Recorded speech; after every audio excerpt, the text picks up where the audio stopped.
कि जब हम लोग न्यायालय की शरण में हैं, फैसला रिजर्व है तो फैसला आ जाने दीजिए। फिर चोर कौन है, दोषी कौन है, उसको उस हिसाब से दोष मुकर्रर करिएगा ना। जो लड़ रहे थे उन्हीं को डराया जा रहा है। किसी का कोई नहीं सुनता है। वहाँ पर एक न्याय की मंदिर है जहाँ पर आदमी पीड़ित जो पक्ष होता है वो न्याय की भूख लेकर के जाता है, और मुझे विश्वास है जेएसएससी सीजीएल परीक्षा में कथित रूप से गड़बड़ियों के खिलाफ स्टूडेंट्स लगातार न्यायिक प्रक्रिया से लेकर राजभवन भी पहुंच रहे हैं और अपनी परेशानियों को लेकर सभी पक्षों को अवगत करा रहे हैं। आज आप लोग राजभवन आए माननीय राज्यपाल जी के पास, क्या बातचीत हुई और अब तक क्या आप लोग का अपडेट पहुँचा है? आप लोग लंबी लड़ाई लड़ रहे हैं। हमारी मांग एकदम सिंपल है कि जब हम लोग न्यायालय की शरण में हैं, फैसला रिजर्व है तो फैसला आ जाने दीजिए। फिर चोर कौन है, दोषी कौन है, उसको उस हिसाब से दोष मुकर्रर करिएगा ना।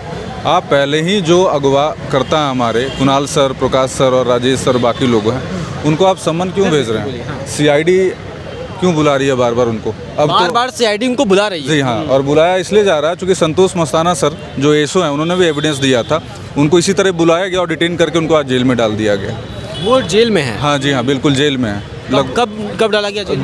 7-8 दिन तो हो गए उनको, एग्जैक्ट डेट मुझे याद नहीं है, 7-8 दिन हो गए, एक सप्ताह हो गया। क्या आरोप लगाकर जेल में डाला गया? आरोप यही कि अफवाह फैला रहे थे, वो पेपर लीक का अफवाह फैला रहे थे। अच्छा। ठीक है, तो हम लोगों का यही कहना है कि अफवाह है या सच्चाई है ये बात कोर्ट को डिसाइड कर लेने दीजिए।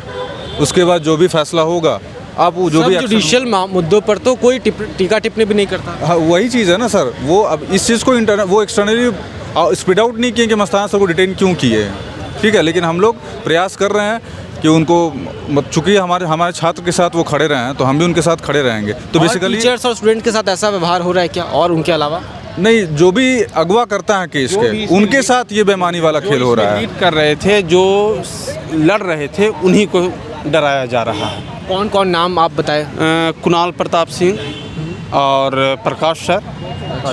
सभी को लगातार सीआईडी की जो टीम है वो उनको परेशान कर रही है। बिल्कुल बिल्कुल ये दुर्भाग्य है कि जो शिक्षक भ्रष्टाचार को लेकर के माननीय जांच अधिकारियों तक पहुंचे, सीआईडी के पास पहुंचे और हमारा एविडेंस एलिगेशन सब सही है, फिर भी हमें नोटिस भेजा जाना और ये कह कर के डराना कि जेल भेजा जाएगा, तो ये कहीं ना कहीं ये सबसे बड़ा दुर्भाग्य है इस राज्य के लिए।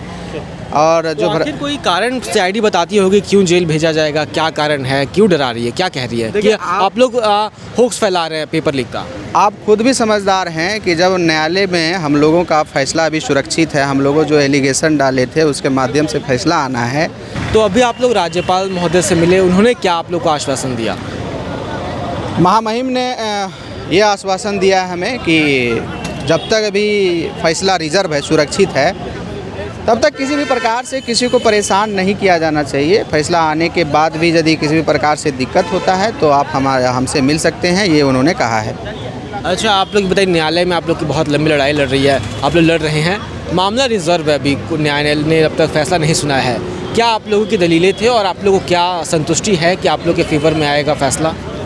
देखिए, विश्वास तो है, क्योंकि जहाँ पर किसी का कोई नहीं सुनता है, वहाँ पर एक न्याय की मंदिर है जहाँ पर आदमी पीड़ित जो पक्ष होता है वो न्याय की भूख लेकर के जाता है, और मुझे विश्वास है कि माननीय न्याय के मंदिर से सच्चाई जीतेगा और भ्रष्टाचार करने वाले जो लोग हैं उन पर कार्रवाई होगा। तो जिन टीचर को पुलिस ने अभी कस्टडी में रखा है, 7 दिन से रखा हुआ है उनको?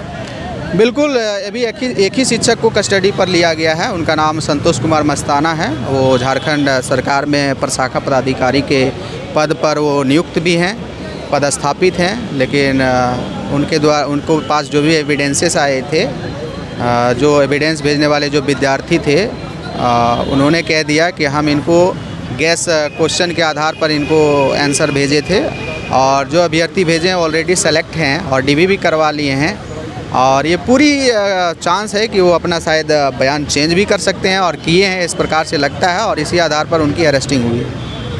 तो बहुत बड़ी साजिश। अभी हाल में डीजीपी का मामला ही बहुत चर्चा में है कि डीजीपी साहब इस्तीफ़ा दे रहे हैं, हो सकता है सीआईडी की जांच उन तक भी पहुंच सकती होगी। नहीं, इस विषय पे हमें ज़्यादा जानकारी नहीं है आदरणीय डीजीपी साहब का इस्तीफ़ा का क्या कारण है, लेकिन ये हम लोग निरंतर जांच एजेंसी से अपेक्षा था कि वैसे लोगों को अरेस्टिंग नहीं किया जाए जो सच्चाई के लिए लड़े हैं, भ्रष्टाचार के खिलाफ लड़े हैं, युवाओं की आवाज़ बने हैं, लेकिन ऐसे लोगों को नोटिस भेजा जाना, डराने की कोशिश करना, ये दुर्भाग्य है। अपना परिचय दीजिएगा। मेरा नाम राजेश प्रसाद हुआ, JSSC सीजल में FIR करता है। राजेश प्रसाद।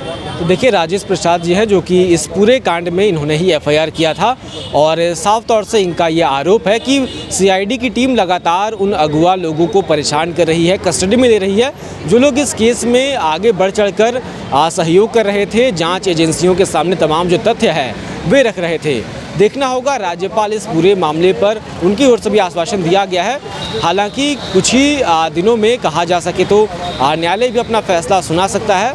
तब तक सभी को इंतज़ार करना होगा कि इस पूरे मामले का अंत कहां पर होता है। शुक्रिया।